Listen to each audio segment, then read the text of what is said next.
welcome into another edition, the final edition of 2015 of Monday Night Quarterback, featuring Fordham football. Drew Casey and Kristian O'Hara here with WFUV Sports, and joined by the head coach of Fordham football, head coach Joe Moorhead. Coach, thanks again for joining us. Great to be back, fellas. Coach, let's get right into it. A result that you guys obviously would not have liked on Saturday in the first round of the SCF's playoffs, traveling to Chattanooga, Tennessee, a 50-20 loss in that one. What went wrong from the get-go? You guys were down 21-0. Yeah, I mean, to be quite honest, we ran into a bit of a buzzsaw, and you have to give Coach Huseman and his staff and the players all the credit in the world. They're a tremendous football team. They're going to go up against Jacksonville State in round 2, who's ranked number 1 in the country, and they lost to them by 3 in the opener. But the things we talked about during the week that we needed to do in a tournament with the best 24 teams in the country is have a very small margin of error, and talked about getting off the field on third down defensively and scoring touchdowns in the red zone offensively, and unfortunately, we did neither of those in the first half and had some opportunities. So, ultimately, it's my responsibility to make sure, we're putting the kids in position to be successful with the calls, and when we do, they've got to execute them. And unfortunately, it was just a bad series of events in the first half that was a little bit too much to overcome. Now, Coach, it looked like you guys are starting to gain momentum there. Austin Longy catches the ball. Unfortunately, trips over his own 2 feet. Do you ever play what if? Could have been 14-7 as opposed to 21-0. That was obviously, not saying you guys maybe would have won, but, maybe it puts you in a better position, at least going into that end of the second quarter there, middle of the second quarter. No, absolutely. The game of football is one of momentum shifts. Right. And I watched the film again today, and, I mean, he was 7 to 10 yards behind the guy. I mean, he tripped over the carpet, and no one was more upset than Austin, particularly the way he had a little bit of a visceral reaction on the sideline and told him to pick up the bench and pick up his helmet. But Austin's very hard on himself. But yeah, I mean, certainly 14-7, and the alternative is the turnaround is 21-0 because we throw a pick 6 on that drive. And going back in the first half, there were 3 opportunities. That play to Austin, we had a double move to Jordan Allen where he was behind the secondary and we got sacked. And we had another one, where we had a guy open down the field for a touchdown, and we didn't capitalize on those things offensively. And you look at the second half, and the message to the guys was, don't worry about 31-0 right now. Let's go out and play 30 minutes of football and see what we can do one series at a time. And I know it has no result on the final score, but we outscored them in the second half, and our guys fought till the final whistle, and we moved the ball, had over 400 yards of total offense. We just, like I said, didn't do enough on both sides of the ball and special teams to overcome a tremendously talented team like UTC. Coach, you said that Austin is very hard on himself. Of course, a lot of collegiate athletes are, and Chase Edmonds is another one of those players on your squad. Unfortunately, an injury early in the game couldn't allow him to go any further into that game. I don't want to say mad, but how disappointed was Chase in the fact that he could not continue after he was injured early on? No, incredibly, and you could see it, by the look on his face and his body language. He did his best to try to be a leader and keep the guys up and get us rolling, but he felt better going to the game and got it twisted up and exacerbated on a pass protection where he got his ankle twisted up again. And it's when you're playing a team like UTC, it's difficult to begin with, and then you take the best player in the country out of your lineup, and that's going to make it, incredibly more difficult. And hats off to Jared Bavard, who stepped in and did a fantastic job. But Chase obviously, was incredibly disappointed because he wanted an opportunity to perform on the biggest stage. Now, Coach, the mantra all year has been never quit. Resiliency. 2 guys I feel like that personify that. It's ironic they got in the end zone. Ben Johnson, Tony Patrick Nelly.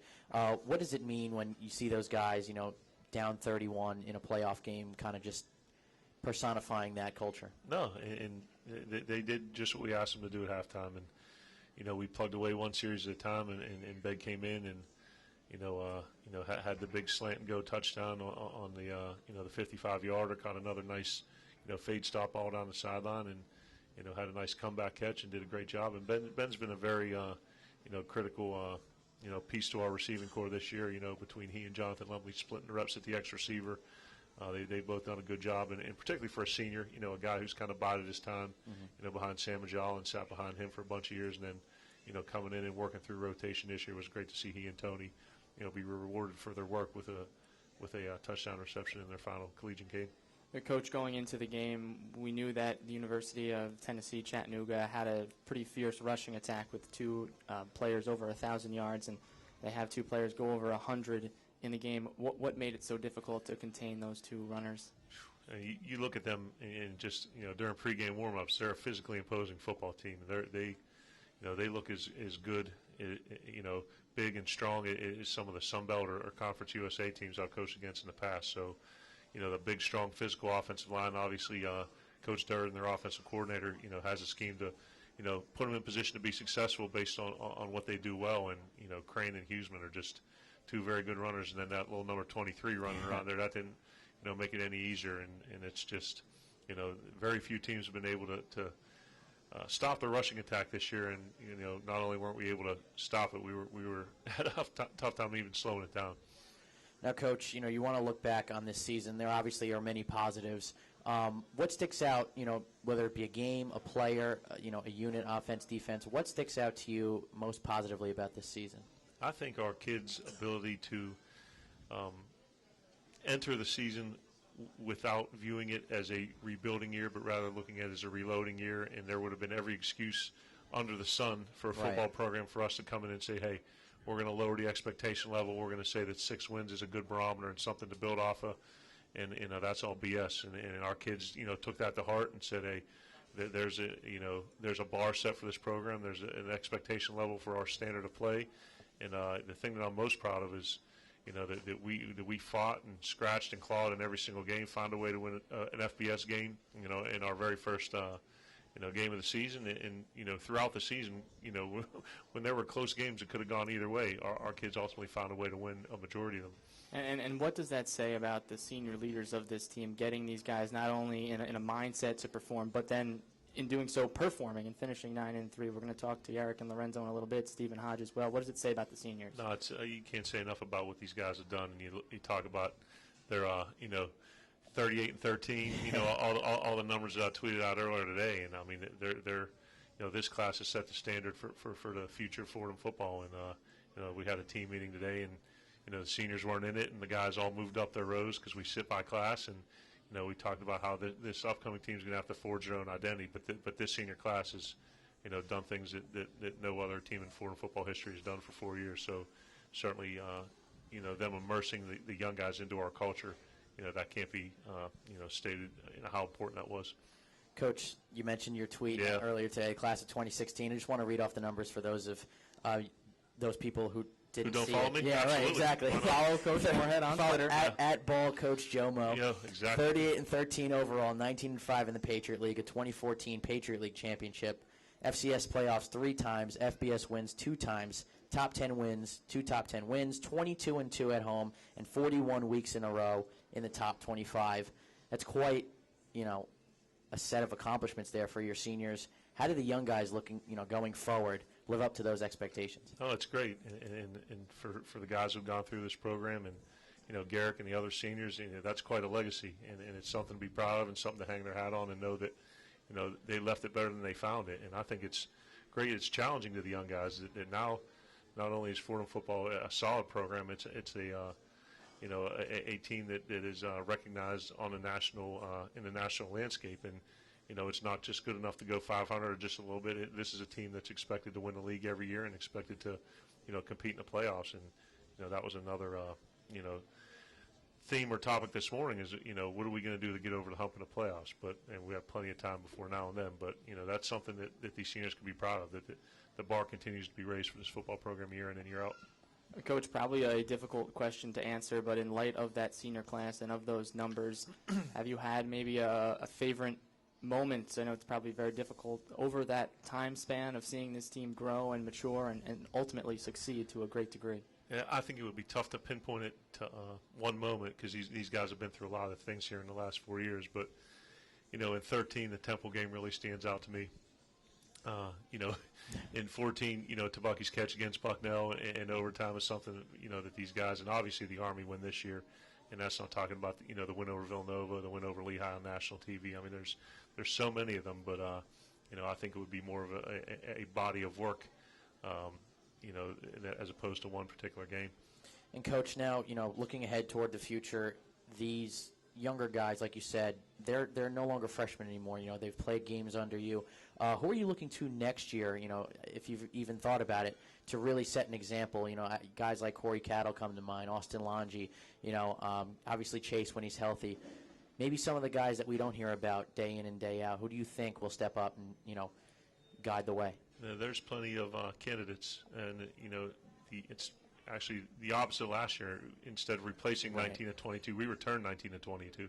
We lose Garrick, and we lose Steven and, you know, J.Q. Bowers and you know, Lorenzo, and, you know, taking the tags off the board today and sliding everybody up. You know, you feel pretty good about where you're at. I mean, you could go position by position, beginning with Kevin and Chase and Faison, who's, you know, set the school touchdown record for tight ends, and all these young receivers and the linemen who have experience, and then going across the board on the other side of the ball. It'll be a stark contrast to during this season, but it'll be, you know, one where we're going to have high expectations again, and that's a good thing. Coach, congratulations on a 9-3 season. Congrats to the seniors that have been a part of now your program here at Fordham, and a sincere thank you from the WFUV sports family to you and your program for the access and everything. Been a fun ride, and we look forward to the off season, and then again until next season. No, thank you guys. You guys do a fantastic job covering the team, first-rate operation, and you know, let's do it again next year. Thanks, Let's do it. All right, fellas. All right, much more coming up on this final edition of Monday Night Quarterback, live from Applebee's, the final time in 2015.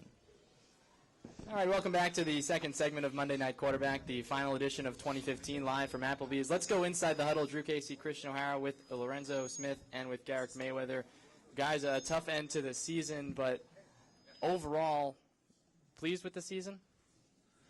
You're never pleased when you end on a loss, but expectation-wise, as far as externally goes, I think it could be seen as a success on the season.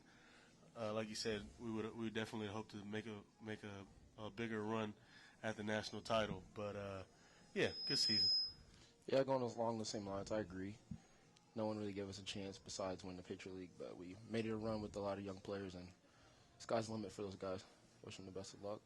Take us back to, you know, the summer coming into the season for you guys. You know, what's your mindset coming in when, you know, you have all these young guys around you? You like you said, you didn't really know kind of the identity of the team, and you guys had played with guys like Sam and Dan Light and all these superstars who, you know, have made this program what they are. What was your mindset coming in? And obviously, I'm sure you guys were unsure of what was going to happen this season.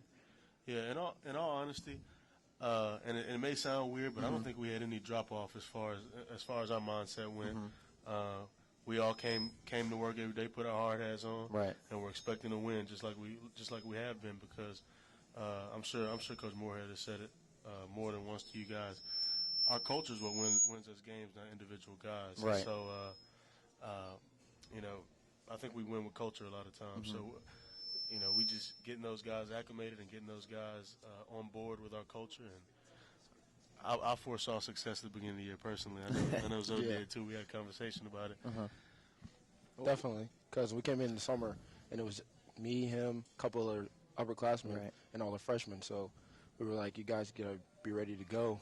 There's no freshmen, y'all are college football players. Right. And from day one, they came and worked hard, just as hard as us. So we already knew it was gonna be a great season. Would you guys say you had to be vocal about it, or it was more of a lead by example, or a little bit of both between you guys and Steven and JQ and the other seniors? You know, when you always have to start by leading by example. You can talk all you want, but at the end of the day, if the guys don't see you putting the work in, they're not gonna buy in. So I think the big thing was leading by example, but we definitely did have to be vocal as well. Yeah. I agree. So, you know, you take a look at Saturday. You know, unfortunately, you didn't want to, you know, go out with a loss. But, you know, is there anything you guys can see from the younger guys that, you know, they'll definitely grow in this program and lead this program to new heights like Coach Moorhead talked about? Man, they are a super talented bunch. And being honest with you, our classes are getting better and better every year. As much as I hate to say it, as much pride as I have, our classes are getting better and better every year. And it was great to see in the second half when we could have just laid down with a 31, you know, in a 31-point hole. Guys really just were fired up coming out of that half. You outscored them. Yeah, exactly. We did outscore them in the second half, and I think that's a nod to all the younger guys. they really said that they're really going to do some special things in the coming years. Yeah, just going off of that, I mean, you look at these young guys, like Chase is only a sophomore. Chris is only a freshman. It's crazy. Austin Laundrie's only a freshman. The rest of the crew, like, these guys just came in with the ability to work, going along with the guys that are already there, leading them. So it's only a matter of how far they really want to go next year, because they have all the tools. So they just have to work just as hard to go further than where we went. Coach Moorhead, this is fourth season, just came to an end on Saturday. The culture has completely changed. You both have witnessed all 4 of those years of Coach Moorhead. What has he meant to this new age of Fordham football? I'm going to defer this one to Zoe because he was actually here the year before. that's Moorhead. true. So, Moorhead's kind of all I knew since I've been here. And it's a great, I would say I'm lucky. I got 10 less losses than he did. Well, yeah, jumping off of that ship, coming in as a freshman, we lost a lot of ball games. Yeah. So when that switch changed, I was like, all right, let's go. Like, time to get back to what I was experiencing in high school, a lot of winning. So when Coach Moorhead came, he changed the whole culture. It was like, don't wear your hats in the calf, don't wear your earrings, cover up your tattoos. I was like, what is this guy doing? Like, who is this guy? Yeah. If you look at his resume, I mean, the guy knows what he's doing. So when he came in, he changed the whole culture of the team. People were never late for anything. You're late, you don't want to get 6 a.m. because those aren't fun. But he just brought great change to the program and just set new insights for everyone, from walk-ons to scholarship players. So everyone can see a different change. You can see the teachers appreciate us in classrooms. There's not that much negative culture towards the football players now. So. Right. How has he changed you guys personally? Has it, impacted you as men? Well, I like to start by saying my experience at Fordham, particularly through the football program, has made me what I am today. I came in as a boy, and I feel as though I'm leaving a man. The maturity level, having to step up and be a leader, step up into a leadership role in the past couple of years. Coach Moorhead had a big hand in that. Him setting the example of what we want to be as men on campus and as men, just in everyday life. Right. Yeah, he taught us a lot of great skills, great time management, how to work with a team-oriented mindset. I mean, it's just tools that you can take to the workforce, whether you're going to play ball at Garrick or the rest of us are going to go into like the normal job. He just changed the way we think, how you act. Football's not everything, and he taught us, hey, make sure you're going to class, getting your grades, getting your study hall hours, so after football you'll have something to lean back on. Take it into real life. Yeah. Perfect segue. What is the obviously I have a semester left, I would assume, here at Fordham. What do the plans look like for the both of you guys going forward? Well, for me, I'm interviewing a couple of PR firms, media firms, so I'm hoping to get into something where y'all doing less broadcasting because I don't like the camera too much. But yeah, I'll be back behind the scenes somewhere. Very nice, very nice. And Garrick? As of right now, I'm just working out. And, God willing, I'll be on the next level at this time next year. Like I said, I'm just going to work hard, take everything I've learned through this football program and try to bring it to the next level somewhere. Now, guys, it's been a pleasure covering this year's team and the guys who have come before us in the past years as you went through your entire Fordham career. So thank you, and your teammates and your coaches and everything. Great success, made it a lot more fun for us to cover as well, and best of luck in the future, guys. Thank you, appreciate it. Thanks. Much more coming up on Monday Night Quarterback, the final segment of 2015 live from Applebee's. Back here on Monday Night Quarterback live from Applebee's, it's time to go to our X's and O's segment with the Fordham coach, and we're going to be joined by Will Reimann. And Coach, your first year at Fordham, 4 years as a student assistant coach before this year. Yes. Welcome to Monday Night Quarterback. Thanks for joining us. No, thank you for having me. Appreciate it. You look at the let's just go back to the Chattanooga game and the fact of making the playoffs. When the season began, the coaching staff obviously high aspirations. The number one goal is a national championship. But when you lose that many seniors, how difficult is it to get to where you guys got to? It is difficult, but it's a task that we embrace, as a coaching staff and as a team. And it's something that we preach to our players, to take everything one step at a time. And we have those goals that are ultimate goals at the end of the year, Patriot League championship, national championship, stuff like that. But we really don't look at it as something that we're trying to achieve right now. We're not trying to win a national championship right now. We're trying to have the best winter workout that we can have that day in January, or the best spring practice we could have that day in March, all the way through camp. And through the regular season as well, taking one practice at a time, one game at a time. So. Now, Will, you coach the outside linebackers. Sure. One guy that I think, personifies that culture and that winning attitude that Coach Moorhead instills in everybody is Stephen Hodge. And he's had to deal with a lot. He had, the ACL injury. He missed a full year. What did you see out of him, coming into the season and then, the Army game progressing through the season? Obviously, it's got to be in his mind, at least when he takes that first hit. But, once he got that past him mentally, what did you see out of him throughout the season? With Steven, I saw exactly what I expected to see from him, and that's somebody who plays at 100 miles an hour every single play. Doesn't matter if it's first play of the game, last play of the game, first play of practice, last play of practice. He treats every single play like it's the last play he's ever going to play, and that's something that makes him special, and it's something that gives him some great leadership abilities and qualities that a lot of our younger guys look up to and aspire to, I think. And he's done a tremendous job for us, obviously, talent-wise, but also, like I said, as a leader. Because with such a young team, we didn't have many veteran leaders. We had younger guys who stepped up and led, but to kind of be the catalyst for that movement, Steven did a great job doing that too.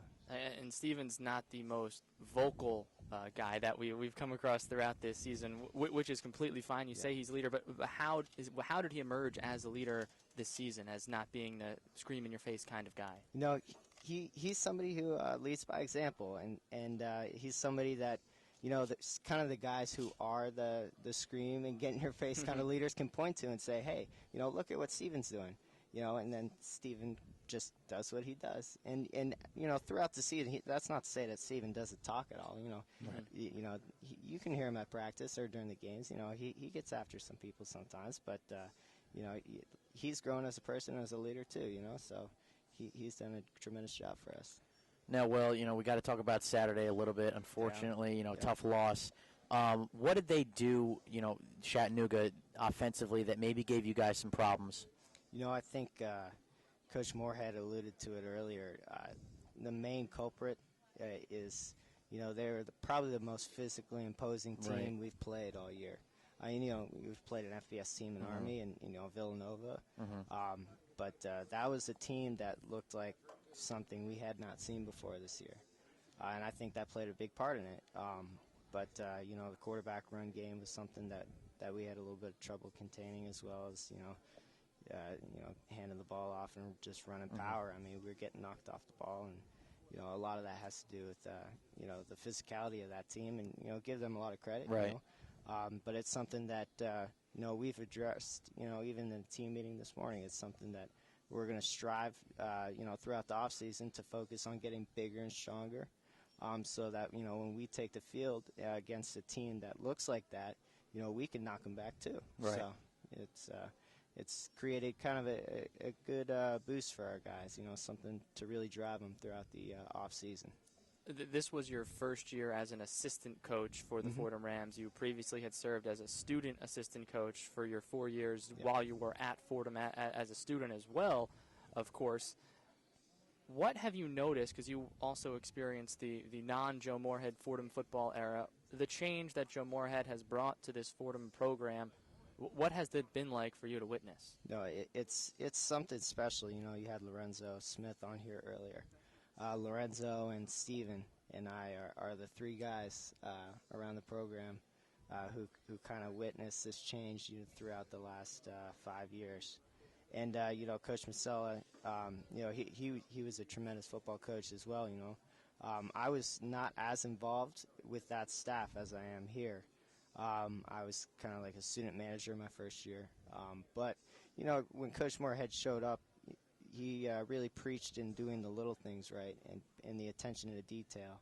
And I think building on that sort of foundation has really allowed us to reach, the achievements that we have and, set high goals that are attainable, like a national championship. So I think that's probably it. Well, you have guys like Stephen Hodge now, who are moving on. Who are guys in the future that, as this program grows and tries to compete for a national title, that you see in your position group that can, maybe take this team to new heights? Well, coming back leadership-wise, George Dawson was a captain this year. and he's coming back, which will be great for us on defense, and then as a linebacker group, obviously, as well. Nico Thorpe is another guy who's coming back, and he provides some of that vocal leadership we were talking about earlier. He does a great job of that, and he's only going to get better. David Barletta is another guy who's been around for a while, and he's going to have an opportunity to compete for some playing time. He's been hampered by some injuries. And then younger guys, coming up, we have Noah Fitzgerald has flashed, this year, taking a few reps at the will linebacker position. And Jared Vient is a Sam linebacker who's actually tore his ACL earlier in camp, so he missed the entire year. But, what we've seen of him in the limited reps that we've seen, he's going to be a special player here. So, first year as an assistant coach, or officially as an assistant That's coach, right. I guess it would be. Enjoy it?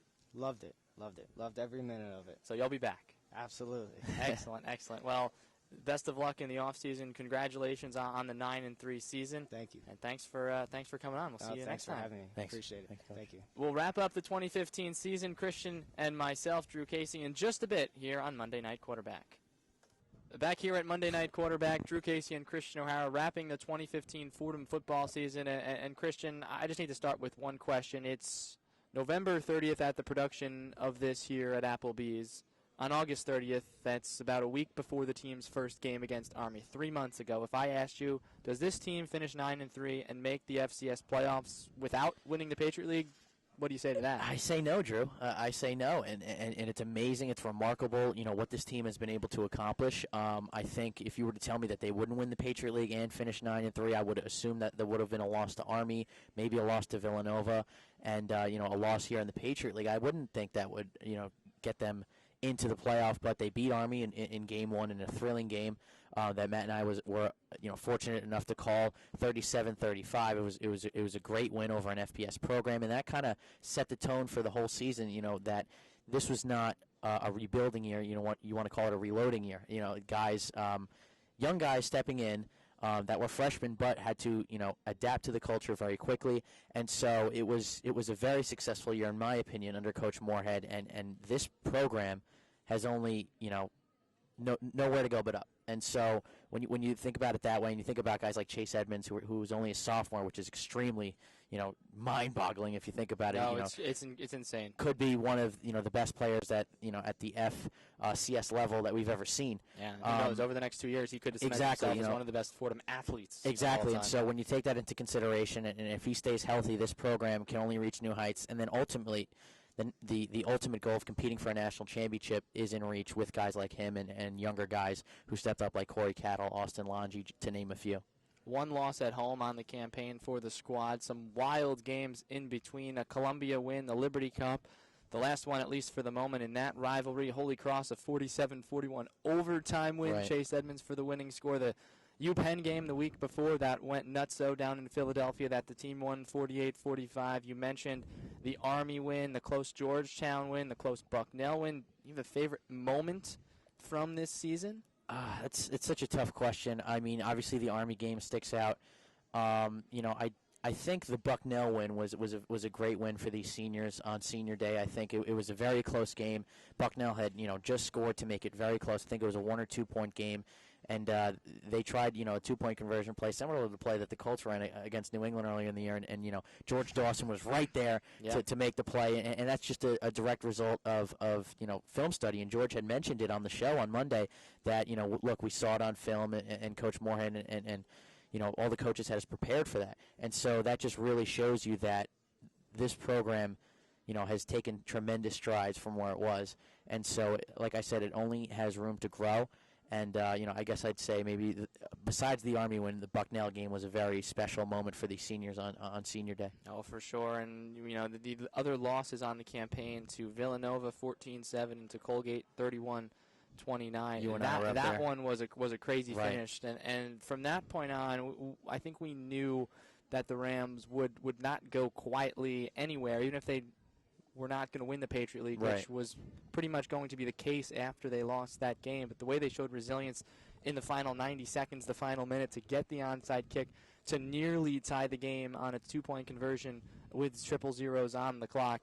I'm not going to say it was my favorite moment because of the eventual result of that game, but the Holy Cross game and the Penn game for me, where Fordham maybe should have handily won those games. It looked like they would at the halftime situation. Right. The opponents fight back, but the resiliency, that's what really impressed me all season long, especially given the fact that this season 18 new starters, 4 returning starters. We talked to 2 earlier, Stephen Hodge being another one of those. And it was incredible, the resiliency that this team showed this entire season. 100%, Drew. You really can't say anything more, and that just stems from the top down. This program is in great hands with Coach Moorhead. No, it certainly is. And let's talk about him, the job that he has done 3 straight years now into the FCS playoffs. The first 2 years, the first year an at-large bid because they couldn't win the Patriot League, then the Patriot League title, and now another at-large bid. This year he's had a huge number of players garner awards throughout the country, in the Patriot League, out of the Patriot League.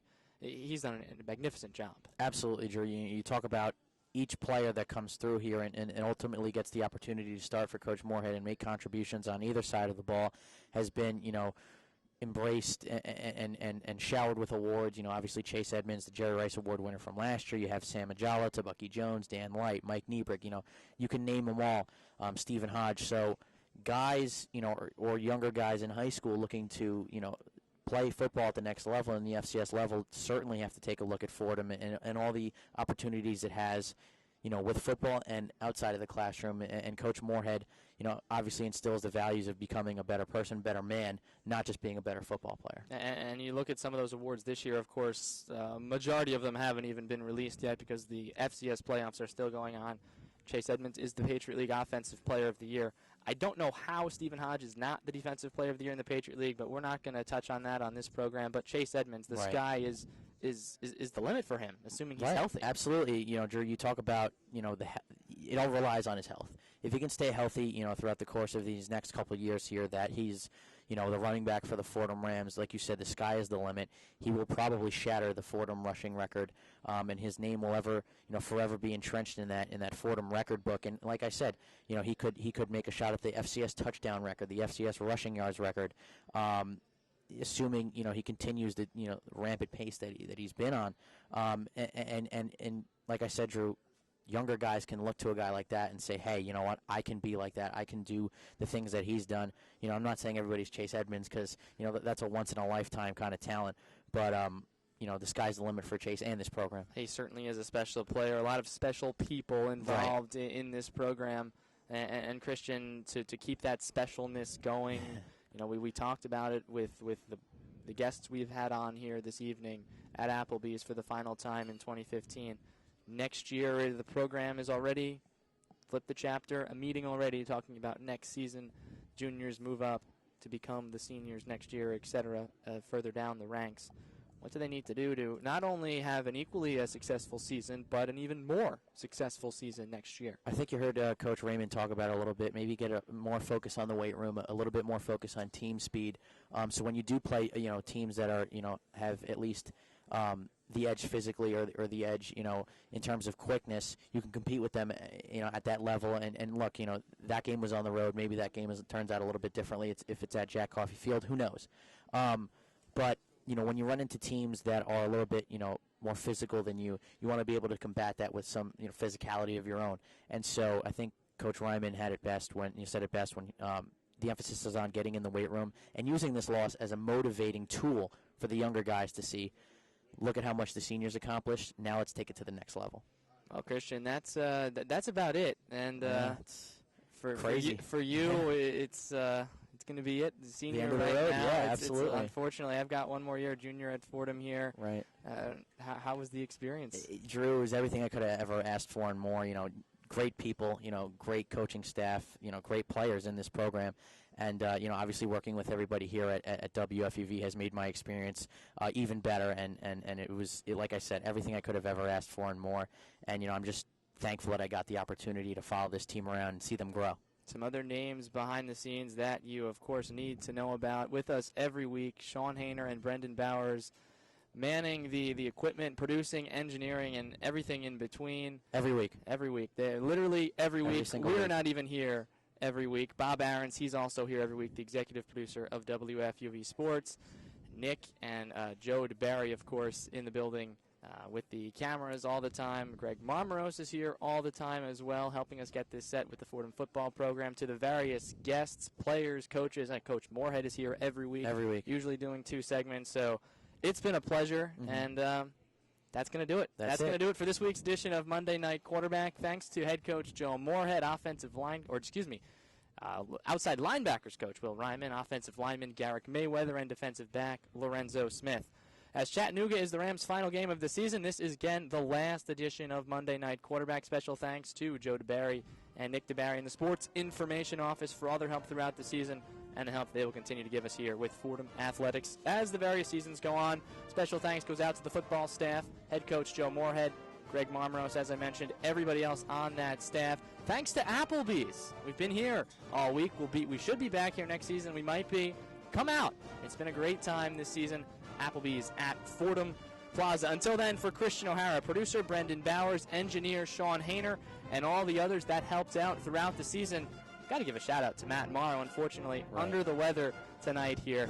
The senior was going to be a senior late in FUV Sports Show, but feel better, Matt, and we'll see you soon. Have a good week, everybody. This is Drew Casey. Monday Night Quarterback is a presentation of WFUV Sports.